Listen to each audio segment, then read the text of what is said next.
പ്രത്യേകിച്ച് പ്രകാരം ചെയ്യുന്ന ഭവനത്തിൽ നമുക്കൊന്നും ചേരുവാൻ തക്കവണ്ണം കർത്താവ് സഹായിച്ചു. അതുപോലെ കുഞ്ഞുങ്ങൾ പറഞ്ഞ് കുടുംബമായിട്ട് അവരുടെ കുഞ്ഞുങ്ങളെയും ഈ നിലയിൽ ദൈവം അനുഗ്രഹിക്കൽ ഞാൻ ദൈവത്തെ സ്തുതിക്കുകയും ചെയ്തു. കർത്താവ് എത്ര വിശ്വസ്തനാണ്, വാക്കുമാറാത്തവനാണ്. നമ്മുടെ കഷ്ടതയും കണ്ണുനീരിനെയും പ്രാർത്ഥനയും നമ്മുടെ വിശ്വാസത്തിനും തക്കതായിരിക്കുന്ന പ്രതിഫലം തരുന്ന ദൈവമാണ് നമ്മുടെ ദൈവം. അതോടൊപ്പം തന്നെ നമ്മുടെ ഇടക്കര അസംബ്ലിയിലായിരിക്കുന്ന എല്ലാ ഭവനങ്ങളെയും ദൈവം ഭൗതികമായിട്ട് മാനിച്ചു. പണ്ട് നമ്മുടെ വീട്ടിലെ കോട്ടേജ് മീറ്റിംഗ് പ്രാർത്ഥന എന്ന് പറഞ്ഞാൽ സന്ധ്യാവുന്നവരെ തീരുമാനമല്ലേ, ബസ്സിൻ്റെ ഒക്കെ സൗകര്യം നോക്കും. ഏതാ ബസ്സിൻ്റെ സമയം നോക്കിയാണ് നമ്മുടെ അന്നത്തെ മീറ്റിങ്ങുകളെല്ലാം. ബസ് പോയി കഴിഞ്ഞാൽ പിന്നെന്ത് ചെയ്യും, ചുറ്റുമൊക്കെ നടക്കും. അത് ഞാൻ ഇവിടെ ഇപ്പോൾ ഓർക്കുകയായിരുന്നു. അന്ന് ഒരു 7 മണിക്കൊക്കെ മീറ്റിംഗ് വെച്ച് കഴിഞ്ഞാൽ വെക്കുകയായിരുന്നെങ്കിൽ ആർക്കും വരാൻ സാധിക്കത്തില്ല. ചുറ്റുവട്ടത്തിലുള്ള 1-2 വീട്ടുകാർക്ക് മാത്രം. ഇന്ന് കണ്ടില്ലേ ഇത്രയും പേർ കുടി വരുവാനായിട്ട് സാധിച്ചതിൻ്റെ കാരണം എന്താണ്? ദൈവം നമ്മെ ഓരോരുത്തരെയും ഭൗതികമായിട്ട് മാനിച്ചു. നമുക്കെല്ലാം 2 വീലറും 4 വീലറും ഒക്കെ ദൈവം തന്നു. കർത്താവിൻ്റെ ശുശ്രൂഷകളും കർത്താവിൻ്റെ വേലയുള്ള ബന്ധത്തിൽ കർത്താവിനെ ആരാധിക്കാനായിട്ട് ദൈവം വലിയ കൂട്ടായ്മയിൽ നമ്മൾ മുൻപോട്ട് പോകാനുള്ള സൗകര്യങ്ങളെല്ലാം ദൈവം നമുക്ക് ഒരുക്കി. അതിൽ നമ്മൾ എത്രമാത്രം നന്ദിയുള്ളവരാണ്. പണ്ട് കാലത്ത് എത്രമാത്രം നടന്നു പോകേണ്ടതായിട്ടുണ്ട്, എത്ര ബുദ്ധിമുട്ടുണ്ടായിട്ടുണ്ട്. എന്നാൽ അതിനെല്ലാം ഒരു നീക്കം ദൈവം വരുത്തി. ഞാൻ ഇവിടെ ഇരിക്കുമ്പോൾ ഓർക്കെ ഇത്രയും പേരുന്ന് ഈ ഭവനത്തിൽ കൂടിയത് കണ്ടപ്പോൾ എനിക്ക് വലിയ സന്തോഷമുണ്ടായി. കാരണം പണ്ട് ഇത്രയൊന്നും ആൾക്കാർ വരുവാൻ സാധിക്കുന്നില്ല. സമയം നോക്കിയാണ് എല്ലാ കാര്യങ്ങളും മുമ്പോട്ട് പോകുന്നത്. അതുപോലെ നമ്മുടെ സൺഡേയിലെ ആരാധനയും അതെല്ലാം ബസ്സിൻ്റെ സമയം നോക്കിയാണ് അന്ന് എന്ത് ചെയ്യുന്ന ആരാധനയുടെ മീറ്റിങ്ങും. അവർ ചിലർക്കാന്ന് പശുവിനെ കറക്കണം, കറവ എന്ത് ചെയ്യണം, പാല് കൊണ്ടുവന്ന് സൊസൈറ്റി കൊടുക്കണം. അപ്പോൾ ചിലപ്പോഴൊക്കെ ഞാൻ അത് മനസ്സിലാക്കിയില്ല. കർത്തൃമേശ കഴിഞ്ഞ് ചിലർക്ക് എഴുന്നേറ്റ് കൂടും. ഞാൻ ഓർത്ത് ഇതെന്താ ഇത് കർത്തൃമേശ കഴിഞ്ഞാൽ ഉടനെ ഓടുന്നത് എന്താണ്? പിന്നെ തിരക്കിയപ്പോഴറിഞ്ഞത് എന്താണ്, ഉച്ചയ്ക്ക് കറന്ന് പാല് കൊടുക്കണം, അപ്പം ലേറ്റായി പോകും. ഏതായാലും ആ ബുദ്ധിമുട്ടൊന്നും ഇന്നത്തെ കാലങ്ങളില്ല. നമുക്ക് ശാന്തമായിട്ട് ആരാധിക്കുവാനായിട്ട് ദൈവം നമുക്ക് അവസരങ്ങളെ തന്നുകൊണ്ടിരിക്കുന്നു. അതുകൊണ്ട് ഒരു കാര്യം ഞാൻ ഓർപ്പിക്കാനുള്ളത്, നമ്മുടെ ഈ സൺഡേയിലെ ആരാധനയ്ക്കുള്ള സമയം കൂടെ ഇച്ചിരി ഒരു 10 മിനിറ്റ് നീങ്ങിപ്പോയാലും ആരും ക്ലോക്കെ നോക്കല്ലെന്ന് ഒരു കാര്യം ഞാൻ ഓർപ്പിക്കുകയാണ്. കാരണം പലപ്പോഴും നമ്മൾ പറയും ആരാധന എത്ര 12:30 വരെ, 12:30 അല്ലേ. അത് കഴിയുമ്പോൾ എല്ലാവരും ക്ലോക്കിലാണ് നോക്കുന്നത്. നമ്മൾ ആദ്യകാലത്തേക്ക് നോക്കുമ്പോൾ കൂടി വരാൻ സമയമുണ്ടായിരുന്നു, പോകാനായിട്ടതില്ല. അവർക്ക് സമയപരിധി ഇല്ലായിരുന്നു അല്ലേ. യൂറ്റിക്കസ് താഴെ വീണെന്ന് പറയും രാത്രി എന്നാണ് ഒക്കെ അവർ ദൈവജനം കേൾക്കാനായിട്ട് പഠിക്കാനായിട്ട്. ദൈവം നമുക്ക് അവസരങ്ങളെ ഒരുക്കി തരുമ്പോൾ ദൈവസ്നേഹം തിരിപ്പാനായിട്ട് നാം എപ്പോഴും ശുഷ്കാന്തിയുള്ളവരായിരിക്കണം എന്ന് ഞാൻ ഓർപ്പിക്കുവാനായിട്ട് താല്പര്യപ്പെടുന്നു. അങ്ങനെ വചനത്തിൽ നിന്ന് സംസാരിക്കുമ്പോൾ ദൈവവചനത്തിൽ നിന്ന് വായിച്ചാൽ ഒന്ന് ഹെൽപ്പ് ചെയ്യണം. കാരണം ചിലപ്പോൾ മലയാളത്തിൽ വാക്കുകൾ പെട്ടെന്ന് കിട്ടുകയില്ല. 1 പത്രോസ് 5 ഫസ്റ്റ് പീറ്റർ ചാപ്റ്റർ 5 5 6 7 വാക്യം തോന്നുന്നു. അതുകൊണ്ട് നിങ്ങളെ നിർത്തുവാൻ ദൈവത്തിന്റെ ബലമുള്ള കൈകൾ കാണരുത്. അവൻ നിങ്ങൾക്കായി തരുന്നതായ നിങ്ങൾ സകല ചിന്താവിന്റെ ഉത്തരവ് കണ്ടുവെച്ചു പോകും. ഇവിടെ അപ്പോസ്തലനായിരിക്കുന്ന പത്രോസ് ഈ ലേഖനം എഴുതുമ്പോൾ എനിക്ക് പത്രോസിന്റെ ലേഖനം വലിയ ഇഷ്ടമാണ്. കാരണം എന്ന് പറഞ്ഞാൽ പത്രോസിന്റെ 1-ാം ലേഖനവും 2-ാം ലേഖനവും നാം പഠിക്കുമ്പോൾ തൻ്റെ ജീവിതത്തിൽ എവിടെയെല്ലാം കർത്താവുമായുള്ള ബന്ധത്തിൽ ചില വീഴ്ചകൾ സംഭവിച്ചിട്ടുണ്ടോ, ആ വീഴ്ച എനിക്ക് സംഭവിച്ചത് മറ്റേ ആർക്കും സംഭവിക്കരുത് എന്നുള്ള ആ ഒരു മുൻ ധാരണ വെച്ചുകൊണ്ടാണ് പത്രോസ് ഈ ലേഖനം എഴുതിയിരിക്കുന്നത്. നമുക്കറിയാം, കർത്താവിനോട് പറഞ്ഞു, കർത്താവെ ഞാൻ മരിക്കേണ്ടതിനെ ഞാൻ തള്ളി പറയുകയില്ല. ഒരുപാട് കാര്യങ്ങൾ എന്ന് പറഞ്ഞാൽ ചാടിക്കയറി പറയുന്ന ആരാണ്? പത്രോസാണ്. അപ്പോഴേ അങ്ങനെ തൻ്റെ ജീവിതത്തിൽ ഒരുപാട് പാളിച്ചകൾ കടന്നു വന്ന ഒരു വ്യക്തിയാണ്. അപ്പോഴേ ഈ പത്രോസിന്റെ ലേഖനം എഴുതുമ്പോൾ അതിൽ ഒരുപാട് കാര്യമുണ്ട്. ഇന്ന് ഞാൻ ഈ വാക്യം മാത്രമാണ് പറയാൻ താല്പര്യപ്പെടുന്നത്. ഇവിടെ പറഞ്ഞിരിക്കുന്നത് കർത്താവിന്റെ submit yours in the hands of God. കർത്താവിന്റെ കരങ്ങളിൽ എന്ത് ചെയ്യുക? താണിരിപ്പിൻ. കർത്താവിന്റെ കരങ്ങളിൽ താണിരിപ്പിൻ എന്ന് പത്രോസ് ഇവിടെ ഓർപ്പിക്കാവുന്നു. അപ്പൊ നോക്കുക, കർത്താവുമായിരിക്കുന്ന ഒരു ബന്ധം പത്രോസിന്റെ ജീവിതത്തില് കർത്താവുമായിരിക്കുന്ന ബന്ധം, നമ്മുടെ ജീവിതത്തിലും കർത്താവുമായിരിക്കുന്ന ഒരു ബന്ധത്തെ എങ്ങനെ നമുക്ക് മനസ്സിലാക്കാൻ സാധിക്കും എന്നുള്ളതാണ് ഈ ഭാഗത്തിൽ നിന്ന് ഞാൻ പറയുവാനാണ് താല്പര്യപ്പെടുന്നത്. പത്രോസ് ഇവിടെ പറയുന്നത് കർത്താവിന്റെ ബലമുള്ള കരങ്ങളിൽ എന്ത് ചെയ്യണം? നമുക്ക് ബൈബിളില് ഈ റിലേഷൻഷിപ്പ് മനസ്സിലാക്കുവാനായിട്ട് പല ഉദാഹരണങ്ങൾ കർത്താവ് പറഞ്ഞിട്ടുണ്ട്. യോഹന്നാന്റെ സുവിശേഷം 10-ാം അധ്യായത്തിലേക്ക് നോക്കുമ്പോൾ അതിൻ്റെ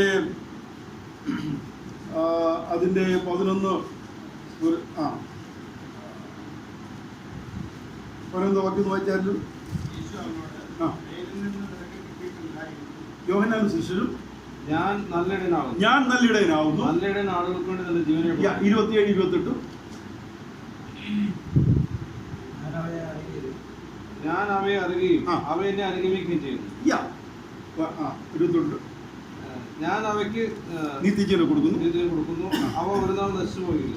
ആരും അവയെ എന്റെ കയ്യിൽ നിന്ന് പിടിച്ചു പറിക്കുകയും. കർത്താവും നാമുമാർക്ക് ബന്ധം, ശിഷ്യന്മാരും കർത്താവുമാർക്കെന്താ ബന്ധത്തെ തന്റെ ശിഷ്യന്മാര് മനസ്സിലാക്കുവാനായിട്ടാണ് കർത്താവ് പറഞ്ഞിരിക്കുന്നത് ഞാൻ നല്ലിടയൻ. നമ്മുടെ ജീവിതത്തിലും കർത്താവുമാർക്കെന്ന ബന്ധത്തെ മനസ്സിലാക്കുമെന്ന ഒരു ശബ്ദമാകും നല്ല ഇടയൻ. അന്ന് എല്ലാവരും ആട്ടിടയന്മാരായിരുന്നു. അപ്പോൾ ആടും ഇടയനും തമ്മിലുള്ള വലിയൊരു ബന്ധമുണ്ട്. അപ്പോൾ നമ്മൾ 10-ാം അധ്യായത്തിൽ വായിക്കുമ്പോൾ ഇതാണ്, ആടുകൾ ഇടയൻ തന്റെ ആടുകളെ വേറെ ചൊല്ലി വിളിക്കുന്നു. അവ അവന്റെ പിന്നാലെ പോകും. ഫോളോ. ആട്ടിടയന്മാരെ സംബന്ധിച്ചിടത്തോളം ഞാൻ ഈ ആട്ടിടയന്മാരെ ശ്രദ്ധിക്കാൻ കണ്ടിട്ടുണ്ട്. ഇപ്പോൾ എല്ലാ ആടിനും ഒരു പേരുണ്ട്. ആ പേര് വിളിക്കാൻ എങ്ങോട്ടും പോകുന്നത് കണ്ടു കഴിഞ്ഞാൽ പേര് വിളിക്കാൻ പെട്ടെന്ന് എന്ത് ചെയ്യുന്നു, അത് കൂട്ടത്തിലേക്ക് തന്നെ തിരിച്ചു വരും. ആടുകളെ പേര് ചൊല്ലി വിളിക്കുന്നു. അവൻ ആടുകൾക്ക് പേര് ചൊല്ലി വിളിക്കുന്നു. അവൻ നമ്മെ ഓരോരുത്തരെയും പേർ ചൊല്ലിയാണ് വിളിക്കുന്നത്. നമ്മൾ യെശയ്യാപ്രവചനത്തിൽ പറഞ്ഞിരിക്കുന്നത് അവൻ നമ്മെ ഓമനപ്പേർ ചൊല്ലി വിളിച്ചിരിക്കുന്നുണ്ട് അല്ലേ. കർത്താവ് നമുക്ക് എല്ലാവർക്കും നമ്മുടെ എല്ലാവരുടെയും പേരറിയാം. അപ്പോൾ ഒരു പ്രത്യേകതയാണ്. പലപ്പോഴും ഞങ്ങൾ പല സ്ഥലങ്ങളിൽ പോകുന്നതായതുകൊണ്ട് പലരെയും കാണുന്നുണ്ട്, പലരെയും പരിചയപ്പെടുന്നുണ്ട്. അന്നേരം അവരുടെ പേരുകളൊക്കെ ചോദിക്കും. പക്ഷെ കുറെ കഴിയുമ്പോൾ എന്ത് ചെയ്യുന്നു, പലരുടെയും പേരെന്ത് ചെയ്യും, ഇത്രയും പേരൊന്നും നമ്മുടെ എന്താണ് ബുദ്ധിയിൽ ഇരിക്കുക. എന്നാൽ കർത്താവിനെ സംബന്ധിച്ചുള്ള പ്രത്യേകതയാണ് അവൻ പേർ ചൊല്ലി വിളിക്കും. നമ്മൾ ഓരോരുത്തരെയും പേര് കർത്താവിനറിയാം. മത്തായി പറഞ്ഞിരിക്കുന്നത് നാം പ്രാർത്ഥിക്കുന്നതിന് മുമ്പ് തന്നെ നമ്മുടെ ആവശ്യങ്ങളെ അവൻ അറിയുന്നു. എന്നാൽ ചോദിക്കാനാണ് ചോദിച്ചാൽ അത് കിട്ടത്തുള്ളൂ. അത് ദൈവത്തിന്റെ കണ്ടീഷനാണ്. നിങ്ങൾക്ക് ദൈവത്തിന് അറിയത്തില്ലയോ ഈ തന്നാ പോരായൊന്നും. നമ്മളെ മക്കളെ സംബന്ധിച്ചിടത്തോളം മക്കൾക്ക് വിശക്കുന്ന സമയം മാതാവിനറിയാം. അപ്പോഴത്തേക്ക് ഉച്ച സമയം ആകുമ്പോഴത്തേക്ക് രാവിലെ ബ്രേക്ക്ഫാസ്റ്റ് കൊടുക്കട്ടെ പെട്ടെന്ന് എന്ത് ചെയ്യുന്നു, ആ സമയം അറിഞ്ഞ് മാതാവ് അല്ലെ പിതാവ് അതിന്റെ കാര്യങ്ങൾ ചെയ്യും അല്ലേ. കുഞ്ഞുങ്ങളെ പഠിക്കണം, അതനുസരിച്ച് എന്ത് ചെയ്യുന്നു, അവൻ്റെ ഉണ്ടായിരിക്കുന്ന പണമെല്ലാം ഉണ്ടാക്കുവാനായിട്ട് അല്ലെ അപ്പ എനിക്ക് പഠിക്കണമെന്ന് പറയുമ്പോഴല്ല ചെയ്യുന്നത് അല്ലേ. അപ്പം കർത്താവിനെ സംബന്ധിച്ചിടത്തോളം കർത്താവ് പറഞ്ഞിരിക്കുന്നത് ചോദിപ്പിൻ. കർത്താവ് എല്ലാം അറിയാം. എന്തുകൊണ്ടാണ് ചോദിക്കാൻ പറഞ്ഞിരിക്കുന്നത്? Prayer is leaning upon God. പ്രാർത്ഥന എന്ന് പറഞ്ഞാൽ ദൈവത്തില് എന്ത് ചെയ്യണം, ദൈവത്തില് ആശ്രയിക്കുക. അപ്പൊ നോക്കുക, ഇവിടെ കർത്താവായ യേശുക്രിസ്തുവിലെ ഇനി ഒരാടുള്ള ബന്ധത്തിൽ പറഞ്ഞു ഞാൻ നല്ല ഇടയൻ. നല്ല ഇടയന്റെ പ്രത്യേകത ഒരുപാടുണ്ട്, എല്ലാം ഞാൻ പറയാൻ സമയമില്ല. അവിടെ പറയുന്നത് അവൻ പേർ ചൊല്ലി വിളിക്കുന്നു. പിന്നെ 27-ാം വാക്യത്തിൽ പറഞ്ഞിരിക്കുന്നത് എന്താണ്? നിങ്ങളോ എന്റെ ആടുകളുടെ കൂട്ടത്തിൽ ഉള്ളവരല്ലായകയാൽ. അല്ല, 27 അവർ എന്നെ അനുഗമിക്കുന്നു, ഞാൻ അവർക്ക് നിത്യജീവൻ കൊടുക്കുന്നു, അവ ഒരു നാൾ നശിച്ചു പോകും. അവ ഒരുപാട് നശിച്ചു പോയി. അത് 23-ാം സങ്കീർത്തനത്തിലേക്ക് നാം കണ്ണുകൾ ഓടിക്കുന്നു. സമയമില്ല, പെട്ടെന്ന് ഒന്ന് പോകാം നമുക്ക്. അവിടെ ദാവീദ് ഒരു വാക്ക് പറയുന്നുണ്ട്, യഹോവ എൻ്റെ ഇടയനാണ്. അതിന്റെ പിന്നെ കീഴ്പ്പെട്ടെന്നുള്ള 4-ാമത്തെ വാക്യത്തിൽ എന്താ പറഞ്ഞിരിക്കുന്നത്? Even though I walk through the valley of death, കൂരിരുൾ താഴ്വരയിൽ കൂടി നടന്നാലും നമ്മളത് ആ കൂരിരുൾ താഴ്വര എന്നുള്ളത് നാം മനസ്സിലാക്കേണ്ട വലിയൊരു സത്യാവസ്ഥയാണ്. കാരണം അവിടെ മലയാളത്തിലെ ട്രാൻസ്ലേഷൻ ഇച്ചിരി തെറ്റാണ്, ശരിയല്ല. തമിഴിൽ കൊടുത്തിരിക്കുന്നത് മരണത്തിൻ പള്ളത്താക്കെന്ന് പറഞ്ഞിരിക്കുന്നത്. എന്ന് പറഞ്ഞാല് ഈ മലകൾ, നമുക്കറിയാം, മലയിലൊക്കെ പോകുന്ന അവസരത്തില് ഈ മഴ സമയത്ത് വെള്ളം ഇങ്ങനെ ഒലിച്ചു വന്നിട്ട് എന്ത് ചെയ്തിരിക്കാമോ, വലിയ കുഴിയായിരിക്കും. ചിലപ്പം 2-3 കുഴിയുണ്ട്, അത് പറയാൻ പറ്റില്ല എത്ര. ഈ പുല്ലെല്ലാം കൂടെ പടർന്ന് അങ്ങോട്ട് കിടന്നു കഴിയുമ്പോണ്ടല്ലോ, ഈ കുഴി ഏതാണ് എന്ന് ഈ പുൽപ്രദേശം ഏതാണ് തിരിച്ചറിയാൻ പറ്റും. അതുകൊണ്ടാണ് തമിഴിൽ പറഞ്ഞിരുന്ന മരണത്തിൻ പള്ളത്താക്കുന്നത്, വാലി ഓഫ് ഡെത്ത്. മനസ്സിലല്ലേ? മരണത്തിന്റെ താഴ്വര എന്ന് പറഞ്ഞിരിക്കുന്നു. ആട് ഏതവസരത്തിലും ഈ കുഴിയിൽ വീണ് കഴിഞ്ഞാൽ അത് കത്തുകൂത്തി വീണു. അതിനെ രക്ഷിക്കാൻ വലിയ ബുദ്ധിമുട്ടാണ്. അത്രമാത്രം ചില സ്ഥലങ്ങൾ എന്താണ്, ഉൾപ്പെടെല്ലാം കൂടെ കയറിയിട്ട് അങ്ങ് താണു കിടക്കുന്ന സ്ഥലമായിരിക്കും. അപ്പോഴേ അങ്ങുള്ള സ്ഥലങ്ങളിൽ പോലും പോയാലും ആടിന് എന്തില്ല, എന്താ അവിടെ പറഞ്ഞിരിക്കുന്നത്? ഒന്ന് പറയുന്നേ, ഒരു അനർത്ഥവും. നമുക്ക് നമ്മുടെ ഇടയനെ പറ്റി നമ്മൾ ഓർക്കണം. ഞാൻ നല്ല ഇടയൻ. ആടുകൾക്ക് എടുത്ത ജീവനെ കൊടുക്കും, അതിനെ പറ്റി ഞാൻ എടുക്കുന്നില്ല. അവൻ നല്ല ഇടയനാണ്. പിന്നീട് 5-ാമത്തെ വാക്യത്തിൽ പറഞ്ഞിരിക്കുന്നത് എന്താണ്? ശത്രുക്കൾ കാണുക. അത് വേറെ രഹസ്യമാണ്. നമ്മൾ ഈ യൂട്യൂബൊക്കെ നോക്കുന്ന ദിവസം നമുക്കറിയാം, ഈ വെള്ളം, മൃഗങ്ങൾ, വന്യമൃഗങ്ങൾ വെള്ളം കുടിക്കാനായിട്ട് വരുന്ന അവസരത്തിൽ മുതല, ചിങ്ങണ്ണി അല്ലേ, ഇങ്ങനെ അതിങ്ങനെ നല്ലതായിട്ട് വെള്ളം കുടിക്കും. ഇത് കയറിയ ഒരു ഒറ്റ പിടുത്തമായിരിക്കും. അവിടെ ആയിരിക്കും പുലിയും സിംഹവും എല്ലാം ഇങ്ങനെ നോക്കി നിൽക്കുകയാണ്. ആടെപ്പോൾ കടന്നു വരുന്നത് കാരണം ഇതിനെ ആക്രമിക്കാൻ പറ്റത്തില്ല അല്ലേ? സിംഹത്തിനൊക്കെ അറിയാം, പുലിക്കുമല്ലേ അറിയാം, ചെന്നായ്ക്കൊക്കെ അറിയാം. ഇതിനെ ആക്രമിക്കാനായിട്ട് പറ്റത്തില്ല. ഇത് ഉപദ്രവകാരിയല്ല. അപ്പൊ ഇതിനെ പിടിക്കാനായിട്ട് എന്താണ് ഈസിയായിരിക്കുന്ന സ്ഥലം എവിടെയാണ്? ഈ താഴ്വരയിലാണ്. വെള്ളം കുടിക്കാൻ വരുന്ന അവസരത്തിൽ അതിനെ അറ്റാക്ക് ചെയ്തിട്ട് അതിനെ കൊന്ന് അതിനെ തിന്നുവാനായിട്ട് സാധിക്കും. അതുകൊണ്ടാണ് ഇവിടെ എന്താ പറഞ്ഞിരിക്കുന്നത്? ശത്രുക്കൾക്ക് മുൻപാകെ എന്ത് ചെയ്യുന്നു? അവൻ ഈ മാംസഹാരിയായിരിക്കുന്ന ഈ ജീവികളെല്ലാം മധ്യത്തിലും അവൻ മേശ ഒരുക്കുന്നു എന്നാണ് പറയുന്നത്. നോക്കുക, അതുകൊണ്ടാണ് പറഞ്ഞത് ഞാൻ നല്ല ഇടയൻ. കാരണം ഈ ഇസ്രയേലുള്ളവരെല്ലാം ആട്ടിടയന്മാർ. അബ്രഹാം തൊട്ട് നോക്കുമ്പോഴേ ഇവരെല്ലാം ആട്ടിടയന്മാർ. അപ്പൊ ഒരു ഇടയനും ആടുകളുമായിരിക്കുന്ന ബന്ധത്തെ പറ്റിയാണ് അവിടെ നോക്കുന്നത്. അതുകൊണ്ടാണ് 3-ാമത്തെ വാക്യത്തിൽ അവിടെ സങ്കീർത്തനക്കാർ പറയുന്നത്, എന്റെ പാനപാത്രം മൈ കപ്പ് റണ്ണത്ത് ഓവർ. എന്റെ ഹൃദയം ആനന്ദം കൊണ്ട് എന്തിയാണ് നിറയുക. ഇവിടെ പത്രോസോടെ പറഞ്ഞിരിക്കുന്നത് അവന്റെ ബലമുള്ള കരങ്ങളിൽ താണിരിപ്പീൻ. നാം കർത്താവിന്റെ കരങ്ങളിൽ താണിരിക്കുന്നുള്ള നന്മ നമ്മുടെ വ്യക്തിപരമായ ജീവിതത്തില് എത്ര വലുതാകുന്നു എന്നുള്ളതാണ് ഈ ആടിനോള ബന്ധത്തിൽ കർത്താവ് നമ്മെ ഓർപ്പിക്കുന്നത്. നമ്മുടെ സന്തോഷം, നമ്മുടെ ഹൃദയം നിറഞ്ഞ് കവിയുന്ന നിലയിലാകുന്നു കർത്താവിന്റെ കരത്തിന്റെ ബലം. അവിടെ പറഞ്ഞിരിക്കുന്നത് എന്താണ്? The mighty power of God. ബലമുള്ള കരം എന്നാണ് അവിടെ നമ്മൾ വായിപ്പാനുള്ളത്. രണ്ടാമതായിട്ട് യോഹന്നാന്റെ സുവിശേഷം 15-ാം അധ്യായത്തിലേക്ക് നമ്മൾ വരുമ്പോൾ ഒന്നെടുക്കാം. 15-ാം അധ്യായത്തിന്റെ 1-ാമത്തെ വാക്യത്തിലൂടെ പറയുന്നുണ്ട്, എൻ്റെ പിതാവ് തോട്ടക്കാരനും ഞാൻ സാക്ഷാൽ മുന്തിരിവള്ളിയുമാകുന്നു. അല്ലേ? പിന്നീട് അതിന്റെ 5-ാമത്തെ വാക്യം നമുക്ക് വായിക്കാം.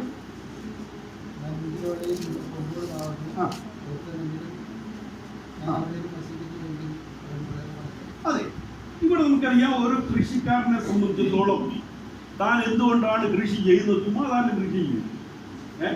നമ്മൾ ചുമ്മാ ചെയ്യുന്ന ഒരു പരിപാടിയുണ്ട്, എന്തറിയാമോ? ഇവിടൊക്കെ വളരെ കുറവാണ്. അപ്പം സിറ്റിയിലൊക്കെ വന്നു കഴിഞ്ഞാൽ ഇങ്ങനെ പൂച്ചെടികളും അതൊക്കെ ഇങ്ങനെ എന്നും വളർത്തിടും, മണ്ണിടും, വെള്ളം ഒഴിക്കും. ഭയങ്കര അധ്വാനമാണ്. എന്താണ് പൂന്തോട്ടത്തിന് വേണ്ടി? നല്ല ഗുണമുണ്ടോ? ഒരു ഗുണവും. ജസ്റ്റ് കാണുക. ഞങ്ങളിപ്പോൾ താമസിക്കുന്ന സ്ഥലം എല്ലാം കൂടുതലും ഈ പൂന്തോട്ടങ്ങളാണ്. പണ്ടൊക്കെ നമ്മുടെ നെല്ലും പിന്നെ എല്ലാം പല പച്ചക്കറികളുടെ സ്ഥലമായിരുന്നു. ഇപ്പം പച്ചക്കറിക്കൊന്നും വലിയ ബുദ്ധിമുട്ടാണ്, വലിയ മെച്ചമില്ല. അതുകൊണ്ട് ഇവിടെ എല്ലാം പൂന്തോട്ടമാണ്. കാരണം എന്താണെന്നറിയാം, ഈ പൂവ് നമ്മൾ രാവിലെ നമ്മൾ പാല് വിൽക്കുന്ന പോലെയാണ് ഈ പൂവ്.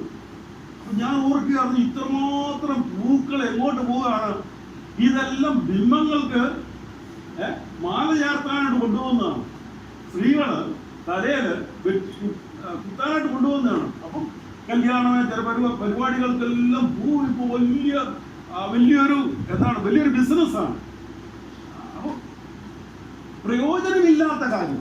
എന്നാൽ ഇവിടെ നമ്മൾ കാണുന്നത്, എന്റെ പിതാവ് തോട്ടക്കാരനാകും, ഞാൻ ആരാകുന്നു? ഞാൻ മുന്തിരിവള്ളിയാണ്. നിങ്ങളോ?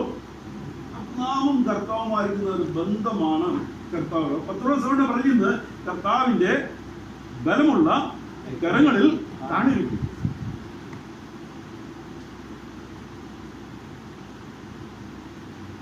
കർത്താവിന്റെ കരങ്ങളിൽ താണിരിക്കും. കർത്താവ് യേശു ക്രിസ്തു ആരാകുന്നു? കർത്താവ് യേശു ക്രിസ്തു മുന്തിരിവള്ളിയാണ്. നമ്മൾ അതിന്റെ കൊമ്പുകൾ, വി ആർ ദ ബ്രാഞ്ചസ്. നമ്മളതിന്റെ കൊമ്പുകളാണ്. ഫലം കായ്ക്കാത്തവ എന്ത് ചെയ്തു? വീട്ടിൽ. ഫലം കായ്ക്കുന്നവയോ ചെത്തി അധികം ഫലം കായ്ക്കേണ്ടതിലും. നമുക്ക് ചില അവസരങ്ങളിൽ കർത്താവ് നമ്മളെ ചെത്തും എന്നുള്ള യാതൊരു സംശയമില്ല. നമ്മൾ കർത്താവിന്റെ സന്നിധാനത്തില് ഞാൻ പല ചിലടത്ത് കണ്ടിട്ടുണ്ട്. അങ്ങനെ ഈ മുന്തിരിവള്ളിയുടെ സ്ഥലത്ത് ചിലപ്പോൾ കാണുന്നുണ്ട്. അവർ എന്തെടുത്തിരിക്കാമോ, ഇത് പന്തലിൽ നിന്ന് അതിനും വേണ്ടി പന്തലിൽ കൊടുത്തിട്ടുണ്ട്. ഇതിന്റെ എല്ലാം പടർന്ന് വെളിയിലോട്ട് പോകുമ്പോൾ എന്ത് ചെയ്യും? അത് വളച്ചാൽ ഒടിഞ്ഞു പോകും. ഒടിഞ്ഞു കഴിഞ്ഞാൽ വലിയ ദോഷം. എന്ത് ചെയ്തു? അവരങ്ങാട്ടിയത് അത് ആ പന്തലിന് വെളിയിലോട്ട് പോകായി കഴിഞ്ഞാൽ എന്ത് ചെയ്യും? അത് കത്തി. ഇവിടെ പറയുന്നത് ഫലം കായ്ക്കുന്നവയും ഫലം കായ്ക്കാത്തവയും. ഫലം കായ്ക്കാത്തവയെ എന്ത് ചെയ്യും? വെട്ടി തീയിലിടും. ഫലം കായ്ക്കുന്നവയോ അത് അധികം ഫലം കായ്ക്കുന്നു, ചെത്തി വെടിപ്പാക്കും. പലപ്പോഴും നമ്മുടെ ജീവിതത്തിലോ ദൈവം നമ്മെ ചെത്തി വെടിപ്പാക്കുന്നു എന്നുള്ളതിൽ യാതൊരു സംശയമില്ല. നമ്മൾ പലപ്പോഴും ഒരു കാര്യം ഓർക്കേണ്ടത്, കർത്താവിന്റെ ദൈവജനത്തിൽ പറഞ്ഞിരിക്കുന്നത് കാശിന് 2 വില്ലില്, അല്ലേ? 2 കാശിന് 5. പിന്നെന്താ പറഞ്ഞിരിക്കുന്നത് അവിടെ?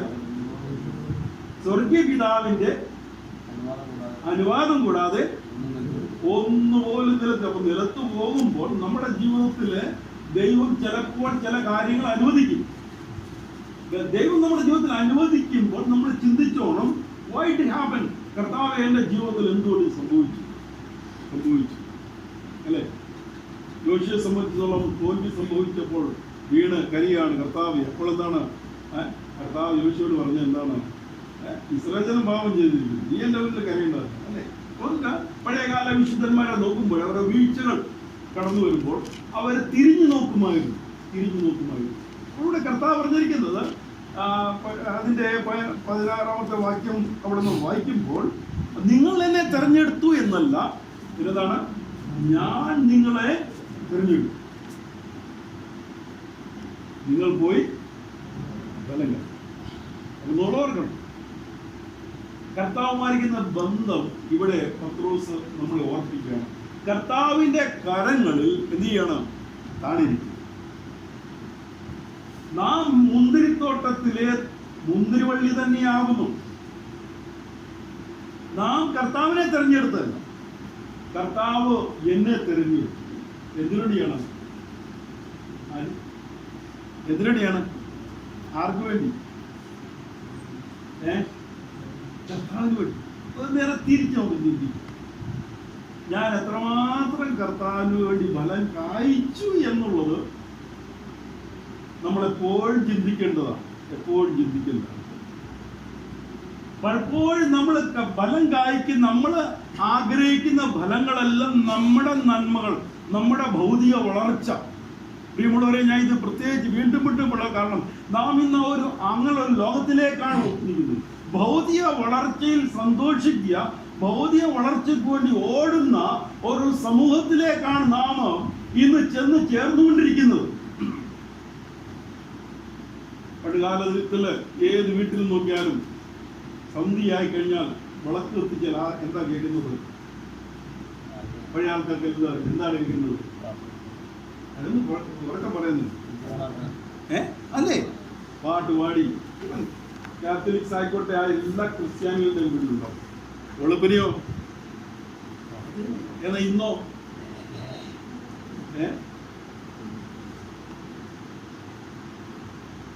കഴിഞ്ഞ ദിവസം ഞാൻ പറഞ്ഞൊരു കഥയുണ്ട്.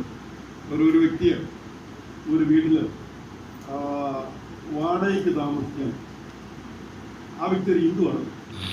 അപ്പം അവരുടെ വെള്ളത്തെ നില ആ വാടകയ്ക്ക് കൊടുക്കും. അപ്പം ഈ പുള്ളിക്ക് നല്ലൊരു ജോലിയൊന്നുമില്ല. പുള്ളി അപ്പം രാവിലെ 4 മണിക്ക് എഴുന്നേറ്റ് പാട്ട് പാടാൻ തുടങ്ങും, പ്രാർത്ഥിക്കാൻ തുടങ്ങും.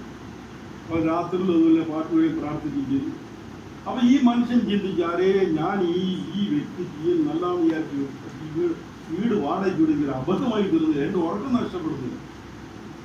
പിന്നീട് അതിനുശേഷം 1-2 ദിവസം കഴിഞ്ഞ് അവിടെ ചോദിച്ചു, നിങ്ങളെന്താ ഇങ്ങനെ എൻ്റെ ഉറക്കം നഷ്ടപ്പെടുന്നല്ലോ? ആ പറഞ്ഞു, എനിക്കിതുപോലെ നല്ല ജോലിയൊന്നുമില്ല, ബുദ്ധിമുട്ടിലാണ്, ഞാൻ പ്രാർത്ഥിക്കുകയാണ്, ഞാൻ വിശ്വസിക്കുന്നുണ്ട് ദൈവം എനിക്ക് നല്ല ജോലിയൊക്കെ. അപ്പം ഈ മനുഷ്യൻ ചിന്തിക്കാനായിട്ട് തുടങ്ങി. അപ്പം ഈ വ്യക്തിക്ക് ഈ ഒരു മനുഷ്യൻ നല്ല ജോലി കിട്ടിക്കഴിഞ്ഞാൽ ഇവരുടെ പ്രാർത്ഥനയും കഴിഞ്ഞു, ഇവരുടെ പാട്ടും കഴിഞ്ഞു. അപ്പം എനിക്ക് നന്നായിട്ട് കിടന്ന് ഉറങ്ങാവുന്നു. എത്രയും പെട്ടെന്ന് ആ വീടിൻ്റെ ഉടമസ്ഥന് ഈ മനുഷ്യന് ഒരു ജോലിയൊക്കെ കിട്ടി. ജോലിയൊക്കെ കിട്ടി, രാവിലെ ജോലിക്ക് പോകുന്നു, വൈകിട്ട് തിരിച്ചു വരുന്നു. ആ പണ്ടത്തെ സിറ്റുവേഷനൊക്കെ മാറി. അങ്ങനെ പതിയെ അവരുടെ പ്രാർത്ഥനയും പാട്ടും എന്ത് ചെയ്യുന്നു. പെട്ടെന്ന് 4 മണിക്കായി, പിന്നെ 5 മണിക്കായി, പിന്നെ അത് 6 മണിക്കായി, പിന്നെ അത് എന്ത് ചെയ്തു പാടെ. അപ്പൊ അദ്ദേഹത്തിന് വലിയ സന്തോഷമാണ് അല്ലേ? ഈ ജോലി കിട്ടിയോണ്ട് പാട്ടും പ്രാർത്ഥനയിലും നിന്നു. എനിക്ക് രാവിലെ ഇച്ചിരി ലേറ്റായിട്ട് തീരുമാനിക്കാം. ശരി, പലപ്പോഴും നമ്മുടെ ജീവിതത്തിൽ നാം ഓർക്കേണ്ടതായിട്ടൊരു വസ്തുതയാണ് ഇവിടെ പറഞ്ഞിരിക്കുന്നത്. എന്താണ്? നിങ്ങളെന്നെ തിരഞ്ഞെടുത്തില്ല, ഞാൻ നിങ്ങളെ നല്ല ഫലം കൊടുക്കും. കർത്താവിന് വേണ്ടി ഫലം കൊടുക്കും. ഭൗതിക വളർച്ച ദൈവം നമുക്ക് തരും, യാതൊരു സംശയമില്ല. അവിടെ പറയും, ഉന്നമേ അവൻ രാജ്യവും നീതിയും എല്ലാം നിങ്ങൾക്ക്. പ്രിയമുള്ളവരെ, കർത്താവിന് വേണ്ടി ഫലം കൊടുക്കുന്ന മുന്തിരിത്തോട്ടമാവും നാം. ആ ഒരു കാര്യം മറക്കുവാനായിട്ട് സാധിക്കും.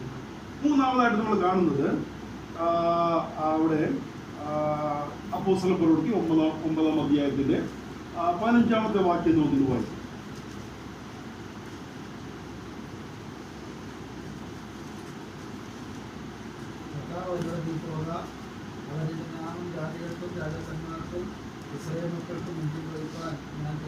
ഞാൻ തെരഞ്ഞെടുത്തിരിക്കുന്ന പാത്രമാണ്.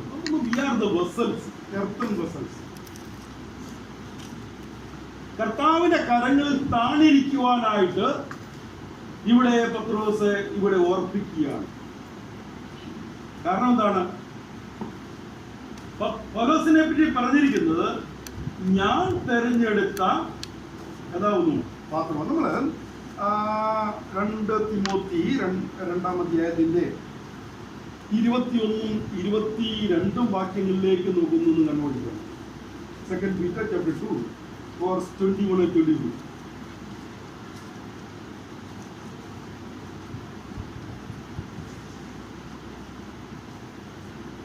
ഇത്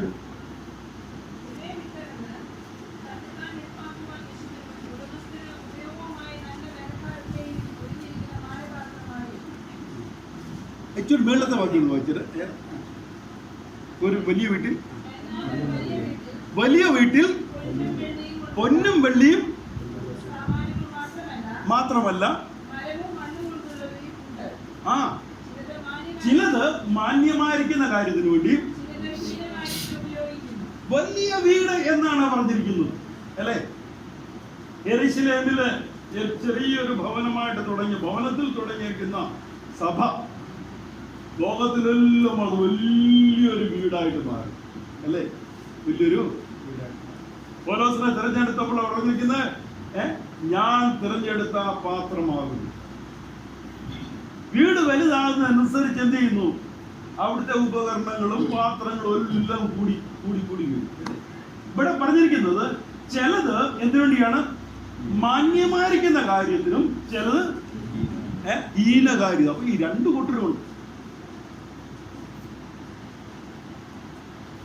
മാന്യതയോടുകൂടി ജീവിക്കുന്ന ദൈവത്തെ ഭയപ്പെടുന്ന പാത്രങ്ങളുമുണ്ട്, എന്നാൽ ഹീനമായിട്ട് ജീവിക്കുന്ന പാത്രങ്ങളുമുണ്ട്. നമ്മൾ വളരെ ക്രിസ്ത്യ ജീവിതത്തിൽ നമ്മൾ വളരെ ശ്രദ്ധിക്കേണ്ട ഒരു കാര്യമാണ്. നമുക്കറിയാം, മാന്യമായിട്ട് ഉപയോഗിക്കുന്ന പാത്രങ്ങളെല്ലാം നമ്മൾ എന്ത് ചെയ്യുന്നു, തൂത്ത് തുടച്ച് വൃത്തിയായിട്ട് അത് വെക്കേണ്ട സ്ഥാനത്ത്.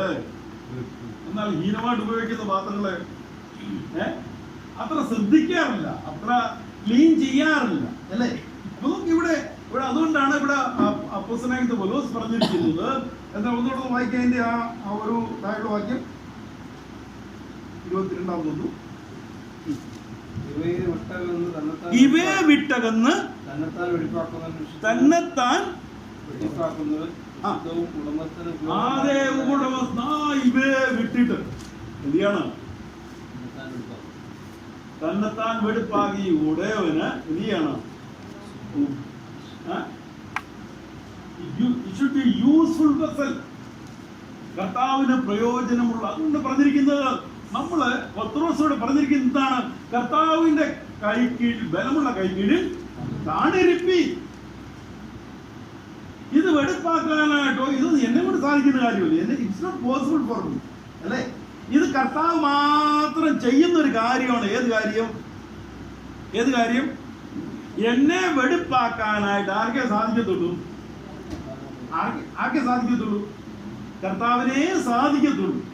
എപ്പോഴാണ് ഞാൻ എൻ്റെ കർത്താവിന്റെ കരങ്ങൾ എത്രമാത്രം ഞാൻ താണിരിക്കുന്നു, അത്രയും കർത്താവ് എന്നെ ശുദ്ധീകരിക്കാനായിട്ടും എന്നെ വെടിപ്പാക്കാനായിട്ടും സാധിക്കും. ഞാൻ എത്രമാത്രം കർത്താവിന്റെ സന്നിധാനത്തിൽ നിന്ന് മാറിയിരിക്കുന്നു, കർത്താവിന്റെ കരങ്ങൾ ദൂരെയായിരിക്കുന്നു, അത്രമാത്രം ഞാൻ ഹീനമായിരിക്കുന്ന ജീവിതമായിരിക്കും എൻ്റെ ജീവിതം. പാപത്തിന്റെ പടുകുഴിയിലായിരിക്കും എൻ്റെ ജീവിതം. അതുകൊണ്ടാണ് പറഞ്ഞിരിക്കുന്നത് മാന്യപാത്രമായി. പത്രോസ് അതുകൊണ്ട് ഓർമ്മിച്ചിരിക്കുന്നത്, കർത്താവിന്റെ ബലമുള്ള കൈക്കീഴിൽ താണിരിക്കും. എന്തുവേണ്ടി താണിരിക്കേണ്ടത് ഇവിടെ പ്രത്യേകിച്ച് പറയുന്നുണ്ട്. പിശാച് കലർന്ന സിംഹം പോലെ ആരെയും വീഴുന്നുണ്ട്. നമുക്കറിയാം, ഓർക്കണം, എന്റെ ബലഹീനത എന്തെന്ന് എന്നേക്കാൾ നന്നായിട്ട് അറിയുന്ന ഒരു വ്യക്തി ആരാന്നറിയാമോ?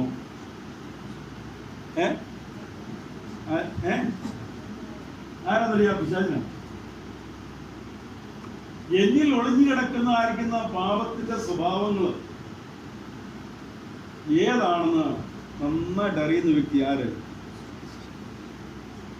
അതുകൊണ്ടാണ് പറഞ്ഞിരിക്കുന്നത്, കർത്താവിന്റെ കരങ്ങളിൽ കാണിക്കുന്നത്. ഇത് നമ്മൾ കീഴ്പ്പെട്ടത് നമ്മൾ വായിക്കുമ്പോൾ 4-ാമത്തെ ഭാവം എഫേസ്യ ലേഖനത്തിന്റെ 2-ാം അധ്യായത്തിന്റെ 20-21 വാക്യങ്ങളുണ്ട്.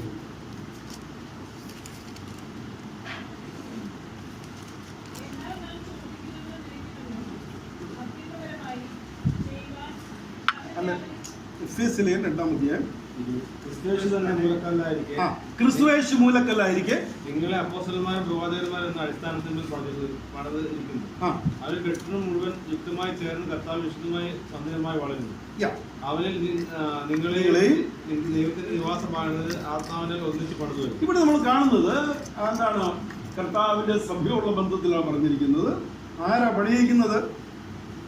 കർത്താവ്. ഹി ഈസ് എ ബിൽഡർ, അല്ലേ?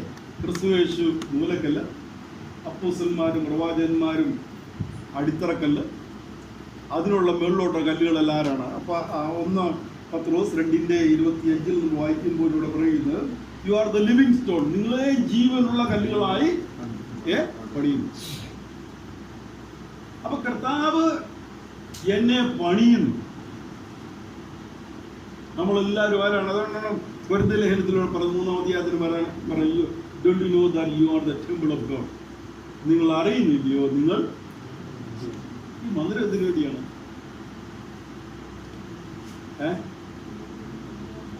എല്ലായിടത്തും പറയുന്നേ. പ്രിയമുള്ളവരെ, നാം ഒരു വാസ്തവം ഓർക്കേണ്ടത്, മന്ദിരം ആരാധനയ്ക്കുള്ള സ്ഥലമാണ്. കർത്താവിനെ മഹത്വീകരിക്കേണ്ട സ്ഥലമാണ്. ഇവിടെ വ്യക്തിപരമായിരിക്കുന്ന ജീവിതത്തിലൂടെ പൗലോസോടെ പറയുന്നുണ്ട്, ഏതായാലും നിങ്ങൾ അറിയുന്നില്ലയോ നിങ്ങൾ you are the temple of, നിങ്ങൾ വ്യക്തിപരമായിട്ട് ഞാൻ, എൻ്റെ ഹൃദയം ദൈവത്തിൻ്റെ ആരാധന സ്ഥലമാണ്. സഭയും അതുതന്നെയാണ് പറഞ്ഞിരിക്കുന്നത്.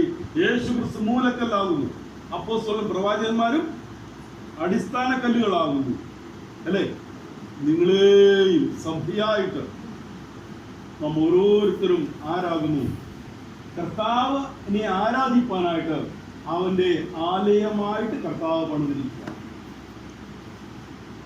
ഈ കർത്താവിനെ മഹത്വീകരിപ്പാനായിട്ട്, ദൈവത്തെ ആരാധിക്കുവാനായിട്ടും ബന്ധത്തിലും ഇവിടെ അപ്പോസ്തലനായിരിക്കുന്ന പത്രോസ് പറഞ്ഞിരിക്കുന്നത് എന്താണ് പറഞ്ഞിരിക്കുന്നത്? കർത്താവിന്റെ ബലമുള്ള കൈക്കീഴിൽ. നമ്മൾ ഓർക്കണം, നാം കർത്താവിന്റെ കൈക്കീഴിൽ താണിരിക്കുന്നില്ല എങ്കിൽ നാം എത്ര ആരാധിച്ചാലും നമ്മുടെ ആരാധന കർത്താവിന്റെ സന്നിധാനത്തിൽ എന്ന് പറയുന്നത് എത്തുമോ ഇല്ലയോ? പലപ്പോഴും ദൈവജനത്തിന്റെ ജീവിതത്തിൽ വന്നിരിക്കും ഏറ്റവും വലിയ കാണിച്ചതാണ് കർത്താവിന്റെ കൈക്കീഴിലുള്ള കർത്താവിന്റെ കൈക്കീഴിൽ താണിരിക്കുന്ന വ്യക്തികളുടെ മധ്യത്തിൽ കർത്താവിന്റെ നാമം മഹത്വീകരിക്കും. പത്രോസിനോട് ഓർപ്പിക്കുന്നത് എന്താണ്? കർത്താവിന്റെ കരങ്ങൾ താണിരിപ്പി. തക്ക സമയത്ത് അവൻ നിന്നെ ഉയർത്തും. പ്രിയമുള്ളവരെ, നമ്മുടെ കൂടി വരേണ്ട ഉദ്ദേശം നാം ഒരിക്കലും മറന്നു പോകും. നമുക്ക് ഉദ്ദേശ ശുദ്ധി ഉണ്ടായിരിക്കണം. നമ്മുടെ ഉദ്ദേശശുദ്ധി എന്താണ്? നമ്മൾ ഇത്രമാത്രം കഷ്ടപ്പെട്ട് ദൂരെ എല്ലാവരും അസംബ്ലിയിൽ പോകുന്നു, ആരാധിക്കും. എന്തിനുവേണ്ടി പോകുന്നു? ആരാധിക്കാനായിട്ട്. നമ്മുടെ ആരാധന കർത്താവിന് സ്വീകാര്യമായിരിക്കണമെങ്കിൽ കർത്താവിന്റെ കരങ്ങളിൽ നമ്മൾ താണിരിക്കണം. കർത്താവിന്റെ കരങ്ങളിൽ താണിരിക്കണം. അങ്ങനെ താണിരിക്കുന്ന സഭകളിൽ പ്രശ്നങ്ങളും കുറഞ്ഞു. അവിടെ ആരാധന, അവിടെ ദൈവത്തിന്റെ നാമമാണ് മഹത്വപ്പെടുന്നത്. അല്ലാത്തടത്തോ അവിടെ പത്രോസ് പറഞ്ഞിരുന്നത് പിശാച് എന്ത് ചെയ്യാന്ന് അലർന്ന ആരെ അത് വിഴിഞ്ഞാണ് പറഞ്ഞിരിക്കുന്നത്. എന്നാൽ ചില സ്ഥലങ്ങളിൽ ബ്രേക്ക് ചെയ്യുക, ഓടിന, ഇന്ത്യയിൽ പറഞ്ഞ ഫാടിന, വലിച്ചു കീറുക, അല്ലേ? വലിച്ചു കർത്താവിന്റെ കരങ്ങളിൽ കാണിരിക്കും എന്ന് അവിടെ പറയുന്നു. പിന്നീട് ഒരു വാക്യം കൂടെ ഞാൻ വായിച്ചിട്ട് നിർത്താം. അവിടെ പത്രോസ് അവിടെ പറയുന്ന കാര്യം തന്നെ 1 പത്രോസിന്റെ 1-ാം അധ്യായത്തിന്റെ 6ഉം 7ഉം വാക്യങ്ങൾ. 1 പത്രോസ് 1-ന്റെ 6ഉം 7. അതിൽ മുമ്പ് ഇപ്പോൾ അല്പ നേരത്തെയായിട്ട് ആ ോടും ഈ ചോദ്യം കഴിക്കുന്നതുമായ ഒന്നിനേക്കാൾ നമ്മുടെ വിശ്വാസത്തിന്റെ പരിശോധന അവിടെ കർത്താവിനെ ഒരു തട്ടാൻ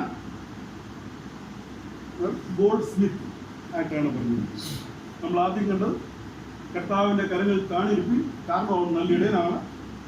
രണ്ടാമത് കടഞ്ഞ് അവൻ നല്ല മുന്തിരിവള്ളിയാണ്. മൂന്നാമതായിട്ട് പറഞ്ഞിരിക്കുന്നത് അവന് എന്താണ് വോട്ടർ, നമ്മുടെ നാട്ടുഭാഷയിൽ പറയാൻ കുഴപ്പമില്ലേ, കുശവനാണെന്ന് പറഞ്ഞിരിക്കുന്നു. നാലാമത് പറഞ്ഞ് അവൻ ബിൽഡറാണെന്ന് പറഞ്ഞിരിക്കുന്നു. അഞ്ചാമത് പറഞ്ഞിരിക്കുന്നത് ഈസ് എ ഗോൾഡ് സ്മിത്ത്, അവനെ ഒരു തട്ടാനാണ്. അറിയാം, തട്ടാന്മാരുടെ അടുത്ത് സ്വർണം കൊണ്ടു കഴിഞ്ഞാൽ തട്ടാന്മാർ എന്ത് ചെയ്യുന്നത് നമ്മൾ കൊണ്ടുപോകുന്നത് അറിയത്തില്ല. എന്നാലേ അവരെന്ത് ചെയ്യുന്നു, എങ്ങനെയാണ് തേയിലിടുന്നത്? നമ്മൾ കേട്ടിട്ടുണ്ട് തേയിലിട്ടത് അല്ലേ? എങ്ങനെ തേയിലിടുന്നത്? ചുമ്മാ തേയിലിടുകയല്ലേ. അവന്റെ കയ്യിൽ ചെറിയൊരു വാട്ടിയാണ്, ഒരു ചെറിയൊരു എന്തുണ്ടായിരുന്നു പറയുന്നത്, നിങ്ങളെന്താ പറയുന്നത്? ആ ഒരു കമ്പി, അതിലൊരു ഒരു ഒരു വാട്ടി പോലെ സാധനം ഉണ്ട്. മൂച്ചയല്ല, അത് ഒരു ചെറിയൊരു പാത്രമാണ്, അതിലെ ഒരു പിടിയുള്ളതാണ്. അതിലായിട്ടാണ് ഇത് ഇടുന്നത്. സ്വർണം ഇട്ടിട്ട് തീയുടെ മുകളിൽ ചിരട്ടക്കല്ല്, പണ്ട് ചിരട്ടയായിരുന്നു അല്ലെങ്കിൽ കൊയിലിയായിരുന്നു, അതിൻ്റെ മുകളിലോട്ട് വെച്ചിട്ട് ചെയ്ത് ചൂടാകുന്നോട് ഇത് തിരിയുമോ ഇതങ്ങോട്ട് ഉരു. അങ്ങനെ തീയിട്ട് കഴിഞ്ഞാൽ ഉരിയല്ല, അതിന് എന്ത് ചെയ്യും, അതിലൊക്കെ പിടിച്ചു.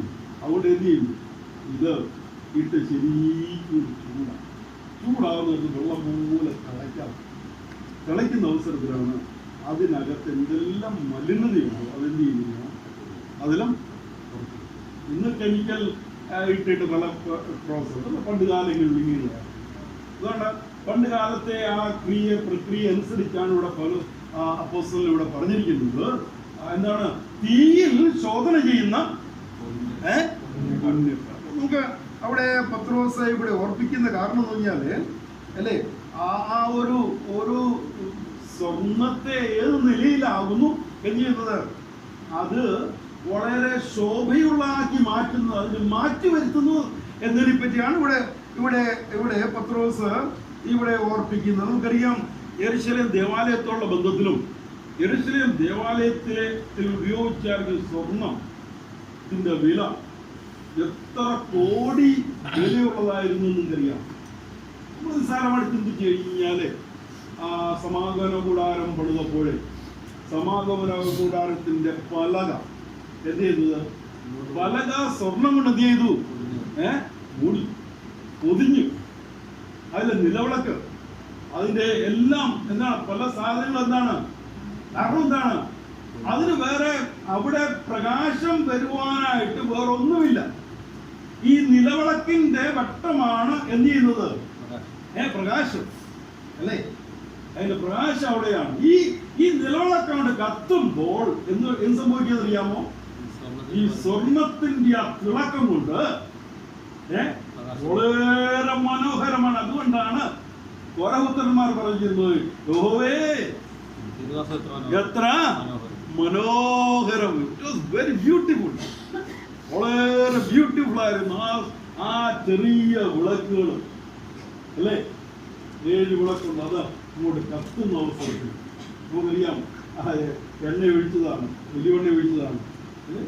അതിൻ്റെ ആ പ്രകാശം അതുകൊണ്ട് കത്തുന്നതായിരിക്കുന്ന അവസരത്തിൽ എത്രമാത്രം ആകർഷണീയമാകുന്നു എന്നാണ് ആ ഭാഗത്ത് കാണുവാനായിട്ട് സാധിക്കുന്നത്. നോക്കുക, ഇവിടെ കർത്താവ് അതുകൊണ്ടാണ് പറഞ്ഞിരിക്കുന്നത്, എന്താണ്, നിങ്ങൾ ലോകത്തിലെ വെളിച്ചമാണ്. നമുക്ക് പെട്ടെന്ന് നമുക്ക് 1-2 വാക്കുകൾ വായിക്കാം. 2 കൊരിന്ത്യർ 4:6 വായിക്കാം.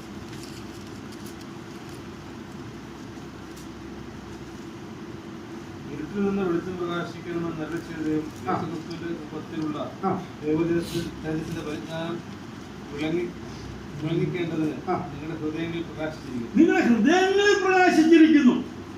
ആ വാക്കിൽ വളരെ ഇഷ്ടപ്പെട്ടു അല്ലേ. നമ്മളത് യെരൂശലേം ദേവാലയത്തിലേക്ക് നമ്മുടെ കണ്ണുകളെ ഓടിക്കണം ആദ്യം. പരമത്തന്മാരെ പറയണം, തിരുദാസ് എത്ര മനോഹരമാകുന്നു, എന്റെ ഹൃദയം വാഞ്ചിച്ചു പോകുന്നു, വിളിച്ചു പോകുന്നു അല്ലെ. ഈ പ്രകാശത്തെ നോക്കിയിട്ട് ഈ ഇവിടെ പറഞ്ഞിരിക്കുന്ന എന്താണ് പറഞ്ഞിരിക്കുന്നത്? നിങ്ങളുടെ ഹൃദയങ്ങളിൽ എന്ത് ചെയ്യണം? ഹൃദയത്തില് ഷൈൻ ഇൻ യുവർ ഹാർട്ട്. മുഖം ഹൃദയത്തിന്റെ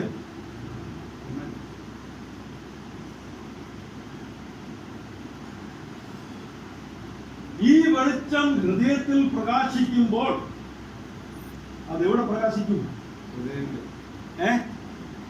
മുഖത്ത് പ്രകാശിക്കും അല്ലേ. ഒരു ദൈവത്തിന്റെ മുഖത്തേക്ക് നോക്കിക്കഴിഞ്ഞാൽ അറിയാമോ എന്താണ്? പറയുക മുഖത്ത് നോക്കിയാൽ കാരണം സ്റ്റെഫാനോസിനെ പറ്റി കാണുന്നത് കല്ലെറിഞ്ഞപ്പോഴും എന്താണ്? മുഖം പ്രകാശിക്കും. കർത്താവ് നമ്മൾ ആഗ്രഹിക്കുന്നതാണ് ഇത് നമ്മുടെ ഹൃദയത്തിൽ പ്രകാശിക്കണം. പിന്നീട് ഇടയ്ക്കപ്പെട്ട് നോക്കുന്നതോട് വാക്യം പെട്ടെന്ന് അതിന്റെ 16-ാമത്തെ വാക്യം.